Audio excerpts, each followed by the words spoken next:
नमस्कार।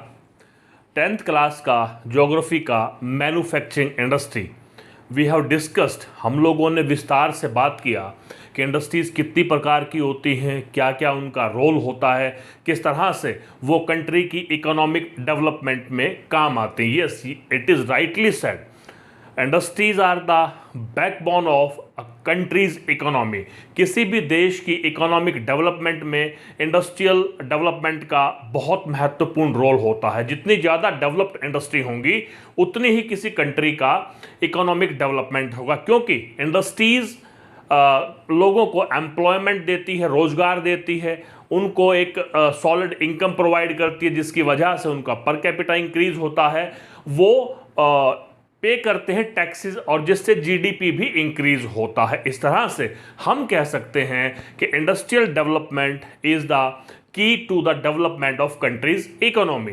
लेकिन उसके साथ साथ एक नेगेटिव इंपैक्ट भी होता है इंडस्ट्रियल डेवलपमेंट होने की वजह से, वो है पॉल्यूशन। आज हम इंडस्ट्रियल पॉल्यूशन के बारे में विस्तार से बात करेंगे। देखिए, मैंने यहां पर लिखा है कि कंट्रीब्यूट तो करता है कंट्री की इकोनॉमी में, इसमें कोई दो राय नहीं है, लेकिन साथ साथ पोल्यूशन भी फैलता है। और यहाँ पर हम लोग 4 तरह के पोल्यूशन के बारे में बात करेंगे जो इंडस्ट्रीज़ की वजह से फैलता है, जिसकी वजह से हमारे एनवायरनमेंट को काफ़ी नुकसान हो रहा है। जिसमें लैंड पोल्यूशन है, एयर पोल्यूशन है, वाटर पोल्यूशन है और नॉइज पोल्यूशन है। इसके बारे में हम लोग आज चर्चा करेंगे। तो सबसे पहले हमें जान लेना जरूरी होता है कि what we mean by pollution, प्रदूषण।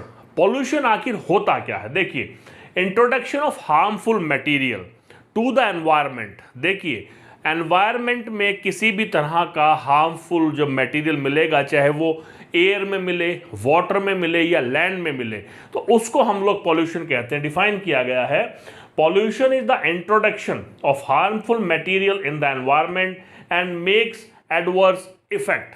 यस, आज पूरे के पूरे वर्ल्ड का ये ग्लोबल कंसर्न है किस तरह से हमारे एनवायरनमेंट को पोल्यूशन से बचाया जाए। तो इस अध्याय में, इस लेक्चर में हम लोग पोल्यूशन के बारे में बात करेंगे। देखिए, 4 जो पोल्यूशन बताए हैं, सबसे पहले हम लोग बात करेंगे एयर पोल्यूशन के बारे में। एयर पोल्यूशन, देखिए, एयर पोल्यूशन आज बहुत बड़ी प्रॉब्लम बन चुका है। अब एयर पोल्यूशन से हमारा क्या मतलब है कि जब high proportion of undesirable gases जब एनवायरनमेंट में हो जाती हैं, एटमॉस्फेयर में हो जाती हैं, जैसे सल्फर डाइऑक्साइड, कार्बन डाइऑक्साइड, इसके अलावा भी डस्ट है, स्प्रे मिस्ट है और स्मोक है। ये सारी चीज़ें जब एयर में मिल जाती हैं, एनवायरनमेंट में मिल जाती हैं, एटमॉस्फेयर में मिल जाती हैं, इसकी वजह से जो एयर होती है वो पॉल्यूट हो जाती है। देखिए, स्मोक किस किस वजह से होता है? केमिकल इंडस्ट्रीज़ हैं, फैक्ट्रीज़ हैं, पेपर की इंडस्ट्री हैं, इनकी वजह से स्मोक होता है, स्मोक से पोल्यूशन होता है। इसके अलावा भी बताया है, एक और यहाँ पर एक हिस्ट्री पर नज़र डालने का प्रयास किया है। अगर आप देखोगे हिस्ट्री में, तो 1984 में भोपाल गैस ट्रेजेडी हुई थी। भोपाल जो मध्य प्रदेश की राजधानी है, वहाँ पर एक फैक्ट्री में गैस रिलीज हो गई थी, जिसकी वजह से हजारों लोगों को अपनी जान से हाथ धोना पड़ा था। तो देख सकते हैं किस तरह से टॉक्सिक गैस जो है ह्यूमन लाइफ को प्रॉब्लम में डाल सकती है। हाँ, और इसके अलावा भी आप लोगों को पता है, ग्लोबल वार्मिंग के बारे में आपने सुना है, आपने जो ओजोन लेयर का डिप्लीशन हो रहा है वो सुना है, ग्रीन हाउस इफेक्ट है, ये सारे के सारे एयर पोल्यूशन की वजह से हो रहे हैं। देखिए, ह्यूमन की हेल्थ पर इम्पैक्ट पड़ रहा है, लंग से रिलेटेड, सांस से रिलेटेड बहुत सारी प्रॉब्लम्स आ रही हैं, दमा है, अस्थमा है, इसमें एनिमल्स को प्रॉब्लम आ रही है, प्लांट्स को प्रॉब्लम आ रही है, और पूरे environment as a whole problem आ रही है। तो एयर पोल्यूशन होता क्या है, एयर पोल्यूशन किन कारणों से होता है, उससे क्या प्रॉब्लम आती है और इसको किस तरह से दुरुस्त किया जा सकता है। फैक्ट्री के जो स्टैंडर्ड मेज़र किए हैं, मान्य किए हैं गवर्नमेंट ने, उनके हिसाब से चलाना चाहिए, तब जाकर के हम इस पॉल्यूशन पर कंट्रोल पा सकते हैं। तो ये हो गया एयर पॉल्यूशन।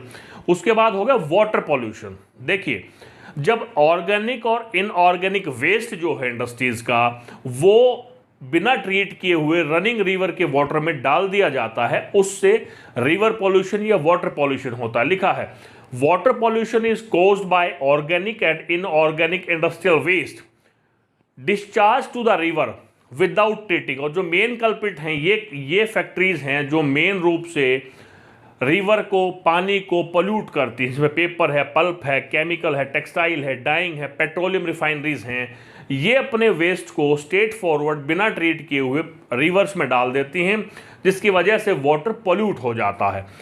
ये क्या क्या डालते हैं देखिए, डाइज हैं, डिटर्जेंट्स हैं, एसिड्स हैं, सॉल्ट हैं, हैवी मेटल्स हैं, ये स्ट्रेट फॉरवर्ड रिवर्स में डाल दिए जाते हैं। और बट ऑफ कोर्स वो जो रिवर का पानी है ना केवल एक्वेटिक लाइफ के लिए प्रॉब्लमेटिक हो जाता है, पर क्योंकि उस पानी का इस्तेमाल ह्यूमंस के द्वारा किया जाता है, उनको भी प्रॉब्लम्स हो जाती हैं और एनिमल्स को भी प्रॉब्लम हो जाती है। और उस रिवर के पानी का जो कि सही नहीं है, पॉल्यूटेड है, जब इरिगेशन के लिए इस्तेमाल किया जाता है तो लैंड भी डिग्रेड हो जाती है। इस तरह से वाटर पॉल्यूशन एक बहुत बड़ी प्रॉब्लम है। यहाँ पर सारी चीज़ें बताई हैं।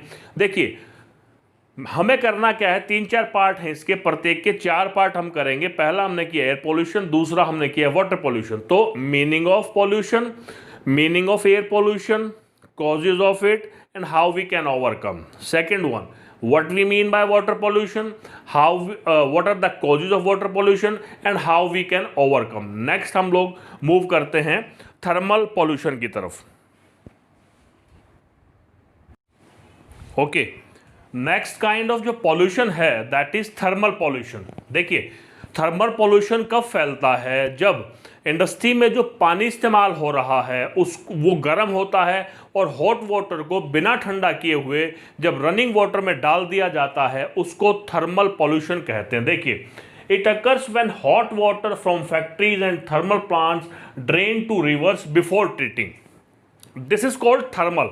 अब इससे ह्यूमन लाइफ तो डिस्टर्ब होती है, जो एक्वेटिक लाइफ है, जो जल के जो जीव हैं, उनकी लाइफ भी बड़े भारी तरीके से इफेक्टेड हो जाती है। क्या कॉज है, जो न्यूक्लियर वेस्ट है, यहाँ लिखा है न्यूक्लियर पावर प्लांट्स का जो वेस्ट है, जब वो थ्रो किया जाता है उससे कैंसर भी होता है, मिसकैरेज भी हो जाता है, और एक और लिखा है बर्थ डिफेक्ट्स भी हो जाते हैं। ये बड़ा हार्मफुल होता है कि न्यूक्लियर पावर प्लांट का जो वेस्ट है वो बिना ट्रीट किए हुए थ्रो कर दिया जाता है। और देखिए जो वाटर पॉल्यूशन है और जो सोयल पॉल्यूशन है वो दोनों ही क्लोजली रिलेटेड हैं। किस तरह से, देखिए वाटर में हम लोग वाटर को पॉल्यूट करेंगे, उसमें वेस्ट डालेंगे, फिर उस पानी का इस्तेमाल हम लोग करेंगे इरिगेशन के लिए, एग्रीकल्चर फील्ड के लिए, या फिर इंडस्ट्री का जो वेस्ट है उसको स्ट्रेट फॉरवर्ड हम सोयल में थ्रो कर देंगे। बारिश होगी, बारिश के पानी की वजह से वो पर्कुलेट होगा, वो सारा वेस्ट नीचे चला जाएगा, जिससे लगातार अगर ऐसा होता रहा तो एक दिन ऐसा आएगा जो हमारी लैंड है वो एग्रीकल्चर के लिए सूटेबल नहीं रहेगी। तो this is very dangerous thermal pollution. देखिए हम इन पॉल्यूशन से किस तरह से बच सकते हैं उसके बारे में भी बात करेंगे। पहले इनके टाइप्स के बारे में बात कर रहे हैं, उसके बाद है नॉइज पॉल्यूशन। बड़ा सिंपल है, जो इंडस्ट्रीज में मशीनरीज होती हैं उनकी वजह से जो नॉइज होता है उसको नॉइज पॉल्यूशन कहते हैं। अब ये जो नॉइज पॉल्यूशन होता है इसकी वजह से क्या क्या प्रॉब्लम हो सकती हैं, देखिए हियरिंग इंपेयरमेंट हो सकता है, ब्लड प्रेशर हाई हो सकता है, इरिटेशन तो होती है, एंगर हो सकता है, गुस्सा आ सकता है, ब्लड प्रेशर इंक्रीज हो जाता है, ये सारी प्रॉब्लम्स हो जाती हैं। इस पर भी ध्यान देने की ज़रूरत है। अब कंट्रोल कैसे करें, एनवायरमेंटल डिग्रेडेशन हो रहा है, चारों का देखेंगे। तो सबसे पहले है, एक यहाँ पर एग्जाम्पल से बताया गया है कि 1 लीटर अगर वेस्ट वाटर हम लोग रिवर में डालते हैं उसकी वजह से 8 लीटर पानी कॉन्टेमिनेटेड हो जाता है, यानी कि गंदा हो जाता है, पोल्यूट हो जाता है। तो कितने भारी स्तर पर जो पोल्यूशन है, जो वेस्ट फेंका जा रहा है रिवर्स में, तो एक दिन ऐसा आएगा जब हमें वाटर की इंटेंस स्कैर्सिटी को फेस करना पड़ेगा। देखिए एयर पोल्यूशन, अब जितना भी हम उसमें प्रिकॉशंस ले सकते हैं, जैसे कि कोयले की जगह, कोल की जगह हमें ऑयल या गैस का इस्तेमाल करना चाहिए, जिसकी वजह से स्मोक कम होगा, गैसेस का जो अनडिज़ायरेबल गैसेस हैं उनका एमिशन कम होगा, हमारा जो एनवायरनमेंट है वो सेफ रहेगा। पानी है, गर्म पानी को फेंकने से पहले जो थर्मल पोल्यूशन है उसको ट्रीट किया जाना चाहिए, ठंडा किया जाना चाहिए, और जितना भी ऑर्गेनिक और इनऑर्गेनिक वेस्ट है उसको फेंकने से पहले लैंड पर उसको ट्रीट किया जाना चाहिए, फर्स्ट ट्रीटमेंट, सेकंड ट्रीटमेंट, और लगातार इसको ऐसा करेंगे तब जाकर के हम एनवायरनमेंट को बचा पाएंगे। और जो नॉइज़ पॉल्यूशन है, उसके लिए हमें मशीनरीज में अब नई नई मशीनरी टेक्नोलॉजी आ रही है, साइलेंसर लगाना चाहिए, हमें ईयरफोन लगाना चाहिए, ईयरबड्स लगाने चाहिए, ईयर प्लग्स लगाने चाहिए। इस तरह से हम लोग धीरे धीरे प्रयास करके ये जो सभी तरह के पॉल्यूशंस हैं इनसे हम लोग बच सकते हैं। और सस्टेनेबल डेवलपमेंट, ये बहुत जरूरी कंसेप्ट है आज की तारीख में कि डेवलपमेंट के लिए इंडस्ट्रीज जरूरी है, बिल्कुल सही बात है, लेकिन हमें एनवायरनमेंट की भी, यूं कहें कि एनवायरनमेंट की ज़्यादा ज़रूरत है इंडस्ट्रीज के अलावा। तो हमें कुछ ऐसा करना चाहिए, हमारी इंडस्ट्रीज भी रन होती रहें और हमारे एनवायरनमेंट भी सेफ रहे। तो sustainable development means we should conserve the resources in the way that our environment will not get harmed and our coming generation will receive the atmosphere environment in a better condition. That is sustainable development. ये आपका chapter था, इसके करीबन 5-7 part हम लोगों ने किए, I think 6 part में ये पूरा चैप्टर कंप्लीट हो गया है। यहाँ पर ये चैप्टर कंप्लीट होता है, इसके बाद हम अगले चैप्टर में मिलेंगे। तब तक के लिए नमस्कार, जय हिंद, जय भारत।